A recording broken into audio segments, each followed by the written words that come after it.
Ito po yung sitwasyon dito sa Pasig Palengke. Napadaan po tayo. 1:00 ng umaga po yan, 1 AM. So sitwasyon diyan, nakita natin yung ating pong mga kababayan na busy-busy kasi may mga dumarating na mga gulay, mga kung ano-ano na tinitinda po diyan sa Pasig Palengke. Actually, itong dinadaanan po natin, ito yung papasok na ng pinagbuhatan.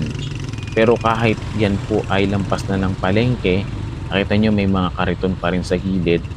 Kabilanan po yan na may mga naghahakot ng gulay dyan. Ayan, makikita nyo po, kahit doon sa kabila.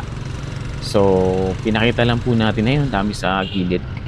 So, talagang napakaganda dyan sa Pasig Palengke dahil marami pong nagbabagsak ng mga prutas, gulay, at iba't iba pang mga tinitinda sa palengke. Ayan, napakita lang natin yung sitwasyon dyan dahil napadaan po tayo ng 1:00 na ng umaga. Ayan, maraming salamat po sa inyong suporta and God bless po sa ating lahat, mga ka-inspirasyon. Hanggang dito po at God bless po sa ating lahat.